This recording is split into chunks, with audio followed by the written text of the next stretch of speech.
വളരെ സിമ്പിളായിട്ട് നമ്മളെ വീട്ടിലുള്ള സാധനങ്ങൾ യൂസ് ചെയ്തിട്ട് ഉണ്ടാക്കാൻ പറ്റിയ അടിപൊളി വാൾ ഡെക്കർ കണ്ടാലോ? നമ്മളെ കാർഡ്ബോർഡ് പീൽ ചെയ്തെടുത്താൽ നമുക്ക് ഇതുപോലുള്ളൊരു ബേസ് കിട്ടും. അത് റൗണ്ട് ഷേപ്പായി കട്ട് ചെയ്തെടുത്തിട്ട് നമ്മളെ കയ്യിലുള്ള ലേസ് വെച്ചിട്ട് സെൻറ്റർ ഭാഗത്ത് ഒട്ടിച്ചു കൊടുക്കാം. ലേസ് ഇല്ലെങ്കിൽ പേപ്പർ കട്ട് ചെയ്തിട്ട് ഒട്ടിച്ചു കൊടുത്താലും മതി. മീഷോ എന്നെല്ലാം വാങ്ങുന്ന കുഞ്ഞു കുഞ്ഞു ഫ്ലവർ വേസ് ഇല്ലേ, ഒരു സെറ്റായിട്ട് കിട്ടുന്നത്, അതിൽ നിന്ന് ഞാൻ കുറച്ച് ഫ്ലവേഴ്സ് കട്ട് ചെയ്തിട്ട് അത് ഒട്ടിച്ചു കൊടുക്കുന്നുണ്ട്. ഇനി അതിന് പകരം നമുക്ക് വേണമെങ്കിൽ ഫ്ലവേഴ്സ് ഉണ്ടാക്കിയിട്ട് ഒട്ടിച്ചു കൊടുക്കാം, അല്ലെങ്കിൽ പഴയ പ്ലാസ്റ്റിക് ഫ്ലവേഴ്സ് ഉണ്ടെങ്കിൽ അത് ഒട്ടിച്ചു കൊടുക്കാം. നമുക്ക് ഇഷ്ടമുള്ള രീതിയിൽ നമുക്കത് ഡെക്കറേറ്റ് ചെയ്ത് കൊടുക്കാം. പിന്നെ ആൽഫബെറ്റ്സിൻ്റെ കുറച്ച് സ്റ്റിക്കേഴ്സ് ഉണ്ടായിരുന്നു. ആ സ്റ്റിക്കേഴ്സ് യൂസ് ചെയ്തിട്ട് നമുക്ക് അവിടെ അടിയിലായിട്ട് ഹോംന്നോ അല്ലെങ്കിൽ നമ്മുടെ നെയിമോ അല്ലെങ്കിൽ ഫാമിലിന്നോ അങ്ങനെ ഇഷ്ടമുള്ള വേർഡ്സ് എന്താണോ അത് നമുക്ക് ഒട്ടിച്ചു കൊടുക്കാം.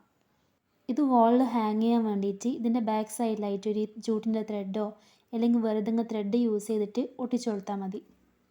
അപ്പോൾ ഫൈനൽ ലുക്ക് എങ്ങനെയുണ്ട്?